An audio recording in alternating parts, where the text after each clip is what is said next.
Hi, everybody. Welcome to the Beyond Addiction podcast again. And I'm Ann. And today I'm joined with one of our wonderful therapists at Gulf Breeze Recovery. And that's Shay, we call her. Yes. Is that okay? Yeah, no, that's Shay great. Castro. And great. And I really look forward to having you meet her as well as find out what she does at Gulf Breeze.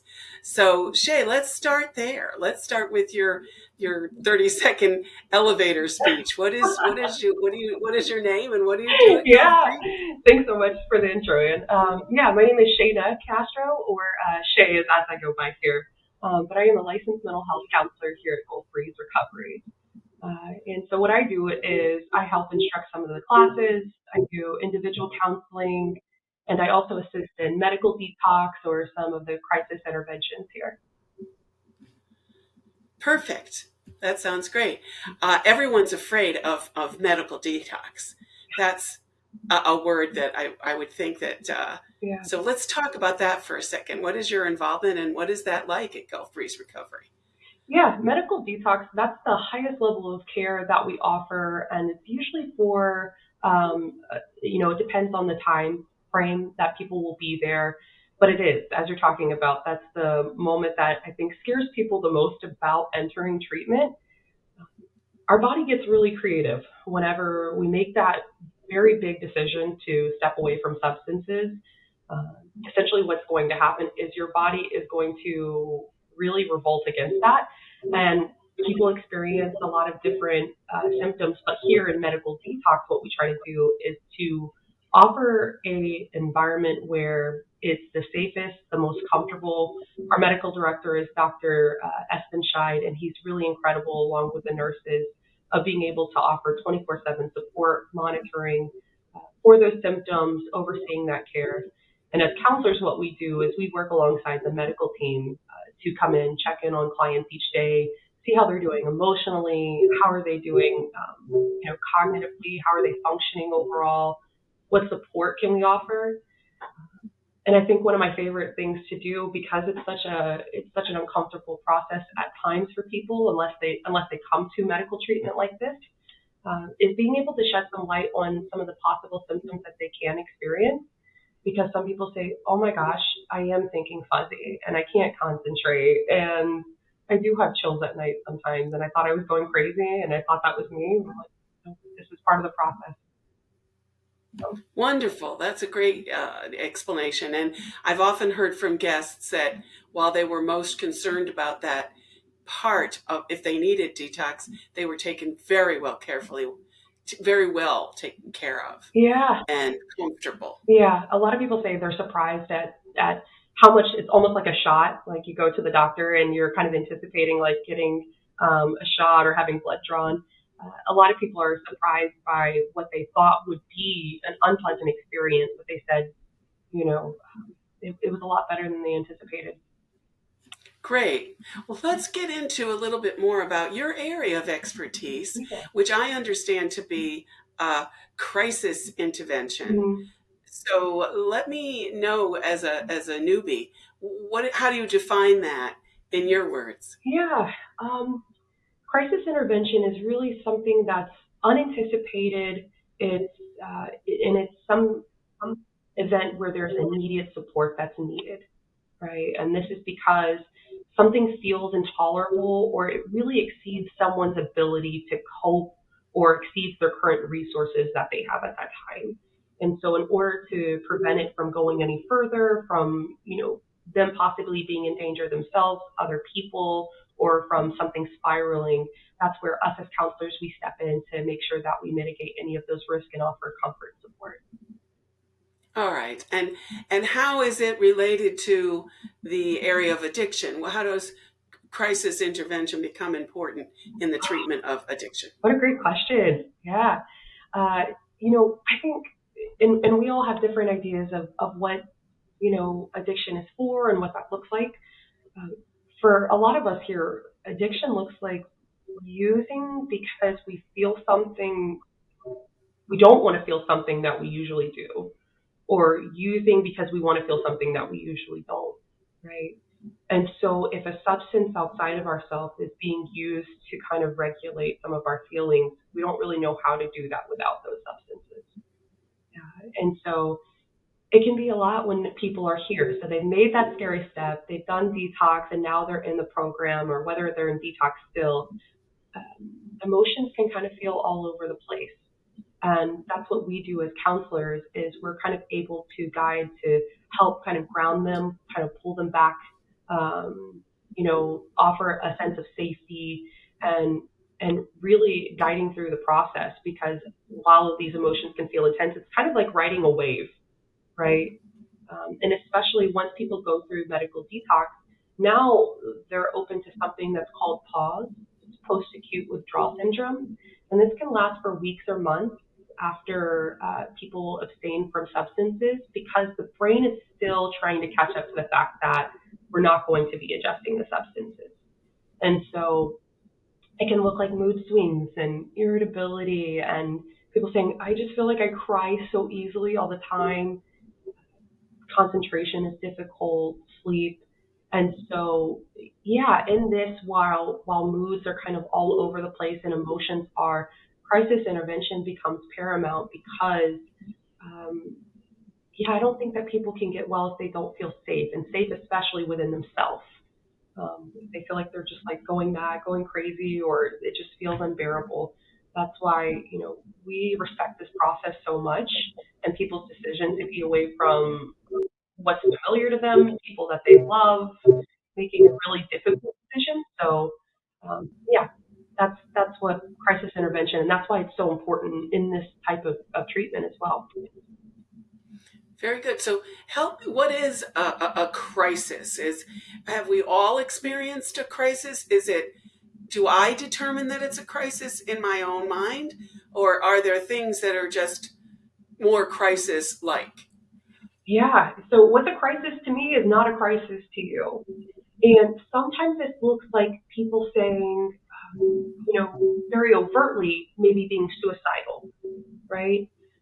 It can also look like people saying, they're in treatment and things are really hitting them, and they say, you know what, I just don't really know if I care to live, care, I don't know if I want to do this, and so that's really where we step in and offer that support and offer these interventions. But it also looks like maybe an unanticipated phone call. I think that's a big barrier to some people who are entering treatment is, in our program, it's 56 days. And I think that that is simultaneously a long time and a short time, right? It's a short time compared to how long we might have been battling substance abuse because the research supports, usually it can be anywhere 4 to 7 years before people reach out for professional help outside of themselves for addiction treatment. And so usually by this time that they decided to come here, it's been a long time coming. Um, and so, but life also doesn't stop while we're in treatment. And so, yeah, sometimes people get unanticipated phone calls or maybe they don't know how to navigate conflict management. They're talking with family members, spouse, loved one, something like that on the phone. And maybe it's not a huge event, but they don't know how to get through it without, um, you know, blaming, becoming defensive, anything like that, that we very innocently do. So yeah, as far as do we all experience a crisis?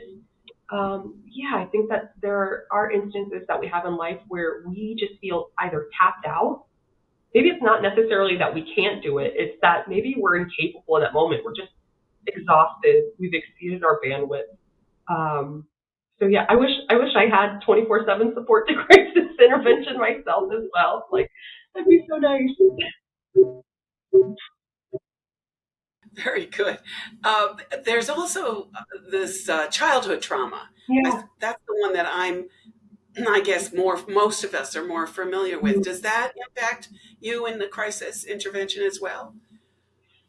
I think so. I think so. So trauma has been a very hot word lately, I think, in the mental health field. And I think that sometimes, especially in the general public, we interchange a lot of words Sometimes it looks like people say, "Oh my gosh, I have such OCD." ADHD has been a really big thing that was put forward, where a lot of people were being treated for ADHD or ADD as well. And trauma has kind of morphed into now what a lot of people are focusing on. Um, and so I think that really kind of making sure that I think that when people hear the word trauma, it can kind of come with our own history of what we think that that word means, right? And a lot of people say, well, I don't really know if I had trauma, right? I had a really great upbringing. I had a great childhood. My parents provided for me, and that's fine. Trauma isn't necessarily the things that happen to you, but I think that trauma is the pain that remains after an event, right? So if we don't really process something fully, if we're left with something, so while one might not consider, in the same way with a crisis, what might be traumatic to me isn't to the next person, you know.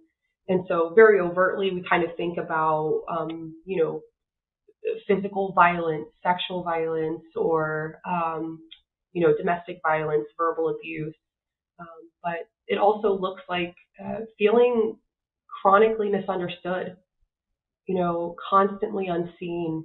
And I think that for a lot of guests here, sitting in the seats that I do, that's a lot of what that looks like is that they say, I don't necessarily think that it's trauma. And it's not that we're on a witch hunt for it or anything like that, but it is when you are able to open that conversation and begin to explore, we often find an emotional loneliness that happens. Um, yeah. Yeah. Can you share an example of a situation where someone came to you to talk about a crisis or a trauma, and what that looked like, and how you helped them? Yeah. Yeah, so kind of continuing with that is, for people who've said, I've never experienced trauma myself, that was really fine. And again, it's not that we're looking for something for people to be stressed about, or trying to talk them into it. But when people are carrying around, they're like, I don't know, I feel really disconnected. I think it says something to me when I have clients who can be in a room full of people and still feel lonely. It's really powerful. And or when they say, I don't really know if I've ever allowed other people to know me.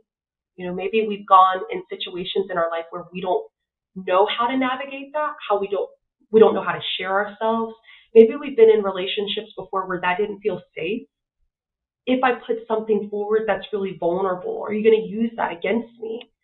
Are you going to make fun of me? And so sometimes some of the clients that I have on the outside seem like functioning adults that do really well in life. They're still very achieved and accomplished in life, but they have this very kind of gaping hole.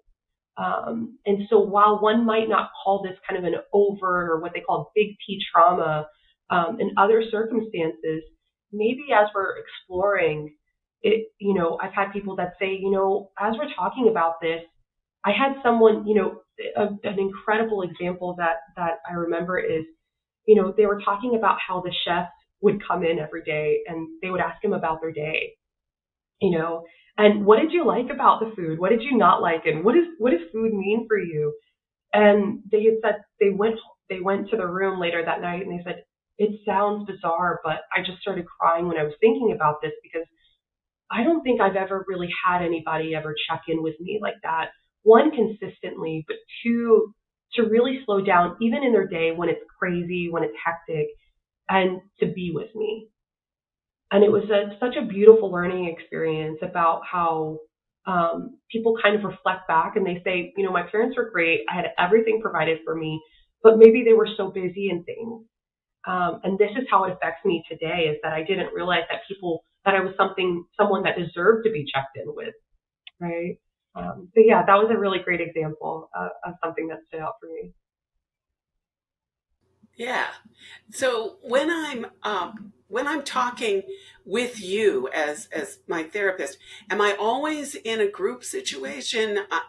Are you working with me? Because you said sometimes people feel funny about talking about some of these things. Mhm. So do you and I have private time and private sessions as well? Absolutely. I think that's what I love about being here at GBR is that for individual counseling, it's twice a week. And that looks different between different facilities, but I think that we really ramp that up here because we really want to focus on individualized care. And so, I mean, the program is 56 days, or it's 8 weeks, and that depends on when you come in and when you get out of detox. And but usually when you're getting out of detox and we're experiencing those pause, right, and those pause symptoms that can be really difficult to kind of mentally get on board, that's why we do an intensive neurofeedback, which is the type of treatment that kind of helps really bring us into balance. It helps us focus in areas that we need to focus on, and it helps us be able to kind of relax in other areas. So yeah, that's really great of like this mental onboarding. Like I can get back online and now I can be receptive to the rest of the program and I can actually sit and function in class. And so yeah, they'll be doing programming all day. Class starts at 9 a.m. and then the last class ends at 8:30. But of course, there's breaks, there's meals in between. They have downtime in between. But as counselors, what we'll do is we'll have clients and we see them twice a week. And this might look like whether it's individual counseling, depending on where you're in the program, we can do family or couple sessions, or we might do a certain trauma treatment that's called EMDR, eye movement desensitization and reprocessing. And so a lot of the clinicians that we have here are trained in being able to provide that type of care, which is also really great as well. That's terrific. And you brought up a guest talking with the chef. Mm-hmm. And that's one of the things that I have personally been impressed with the facility and what's offered to make the guest Oh, comfortable. yeah. Let's talk about that a tiny bit.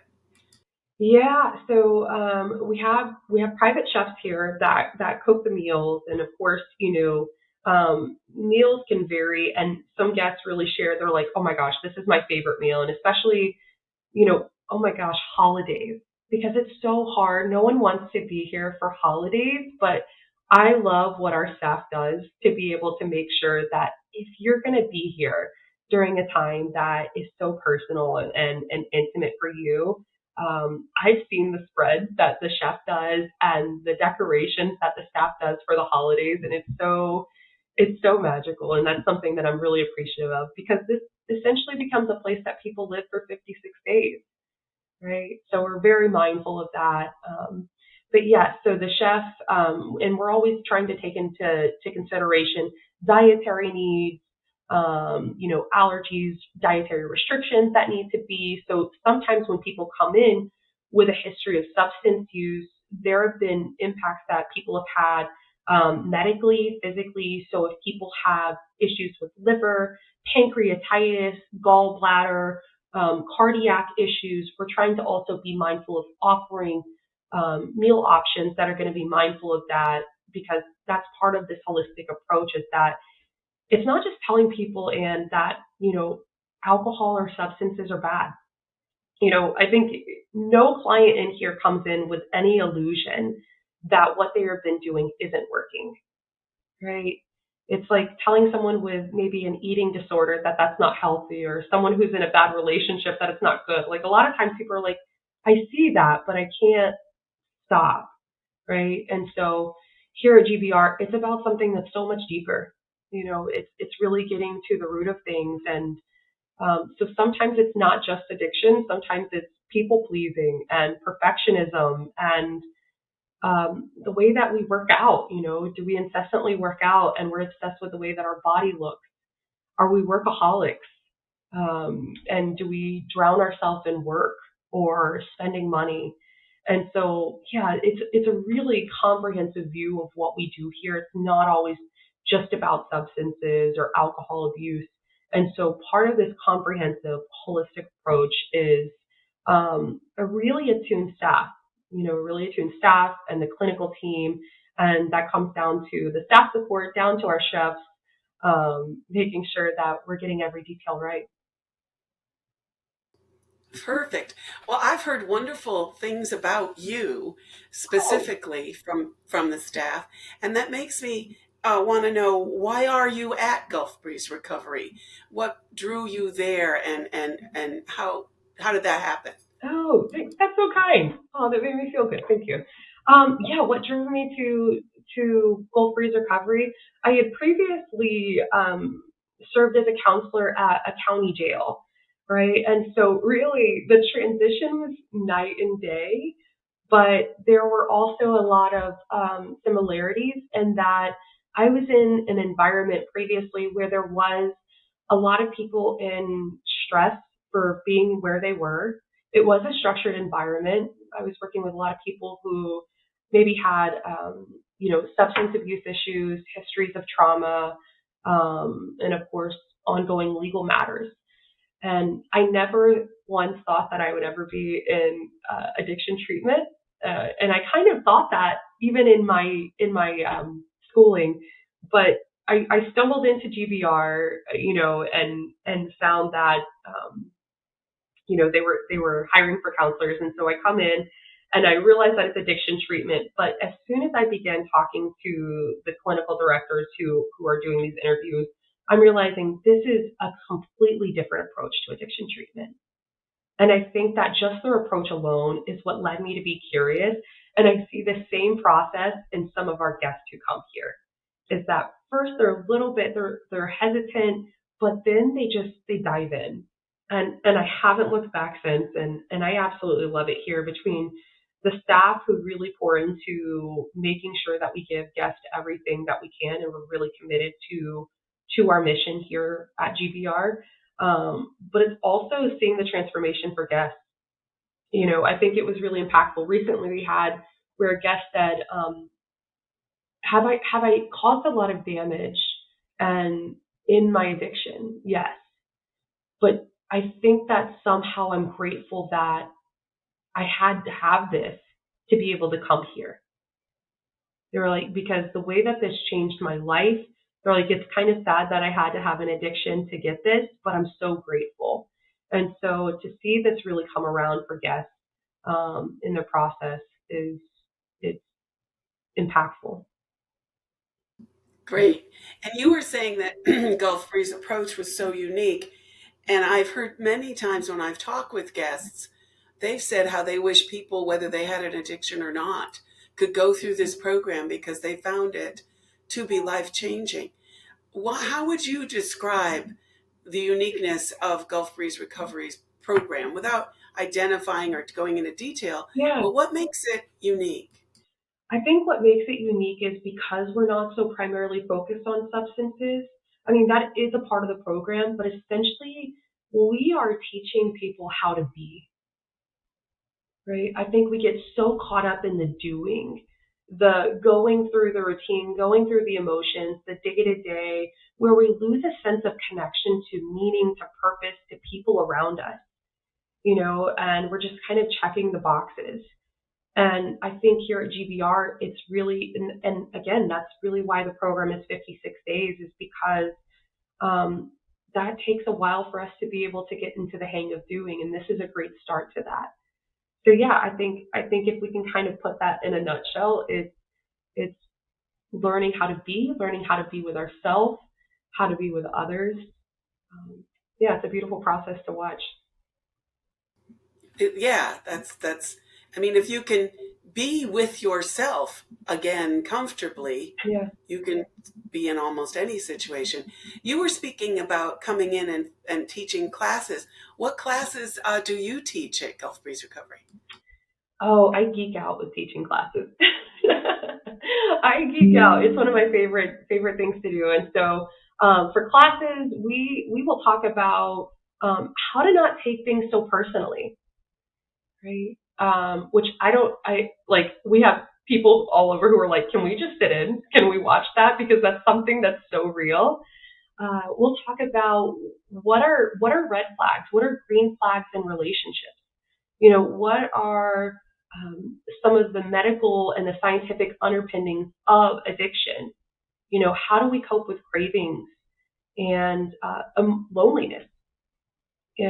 Different types of loneliness. How can I be in an incredibly satisfying relationship? Maybe I'm in a great marriage, but I still find myself lonely, right? And so when we learn about these different types, a lot of people find that they're like, oh my gosh, whether it was me or my spouse experienced loneliness, I realized it totally wasn't about me, that we can still have a great marriage or a great relationship and they can still have these other types of social needs. Also teaching a lot of mindfulness, how to be aware. I think so much because we're going through the day to day is, when we're learning how to be, it's also being in tune with, I don't always have to be comfortable. So how do I know that I'm okay even when I don't feel okay? So yeah, classes are a good time. I like every one of those topics. Yeah, we talk about sober intimacy because how do you be intimate, not just physically, not just sexually, but emotionally, intellectually. How do we connect with people on so much deeper levels and not just people in our lives, but also friendships, building. How do you make friends as an adult? Oh my gosh, Anne, how do we do that? I know. You brought up these topics. There's also an immense library Yeah. at Gulf Breeze, and I'm always interested in what books are you especially fond of or that you recommend someone read? Yeah, so one of the books in our library that I absolutely love, but that's because of my history and my love for trauma work, is The Body Keeps the Score. And that's by Bessel van der Kolk. And he is really one of the leading pioneers um, in trauma work, and he really laid a big foundation for that. And so I think for people who are learning, what is this very intimidating word? How does this show up for me in my life? And what does it look like in my relationships? And so that's a really profound start. As far as some of the things that operate on what we do, again, because I love relationships, the Relationship Handbook by George Pransky is incredible. That talks about how we apply some of the modalities of the treatment that we use here and what that looks like in relationships. Um, but yeah, you can lock me in that library, and I can be set for days. Yeah, those are great. I have not read either of those, so those sound like really great recommendations. Yeah. Now, here's the big question. Yeah. Uh, if you had a loved one that needed to find treatment for Mhm. addiction, for alcohol, for whatever, would you recommend that your loved one come to Gulf Breeze Recovery? Oh my goodness, yes. Yes. If I could, I think that Gold Breeze Recovery is so unique. And so I wish that we could just copy and paste all over the country what we have here. And that's why I think I get so passionate about it, is being able to share what we do. But if I have a loved one that is struggling, absolutely. Uh, this is something that is so transformative, not just in the area of addiction in our life, but also in every other area. People find that their relationships are closer, that they have more life satisfaction. They feel more social. They're, emotionally they feel better, intellectually, physically, all around. And so I would absolutely want that for a loved one. I would feel very comfortable trusting anyone that I love to be here with this staff, with this curriculum, with this program. Thank you. Wonderful. Well, as we close down, is there something that you really want to make sure the person viewing this or listening to this podcast hears? Is there a parting message that you want to make sure comes across as it has to do with you, with GBR, with crisis intervention? What would you really want to make sure someone take away from this interview? Yeah, I think that it is really just, this is such a unique process. A lot of people come in at different points, and maybe if someone's listening to this, they're either on the end of considering coming into treatment, or they have a loved one that struggles with addiction, or they're just trying to learn about addiction in and of itself, and really just the wide breadth of what this looks like. And, you know, definitely we have different supports that are here at Gulf Breeze Recovery. We have a family support group that we offer weekly. We have continued education that goes for our guests here. And so if that's something that anybody is ever interested in, that's what we offer to be able for our people that are here. But It is definitely reaching out. Our admissions team is really great in being able to kind of demystify the process so it doesn't feel, I know it feels intimidating at first, but there is light on the other side of this. So, Great, Shay. That was fabulous. I really, really appreciate your time and doing this. And I look forward to probably talking with you again. Any parting words before we stop? no, I'm so appreciative to be able to be here. Thanks for having me. Thanks for guiding me through. Great.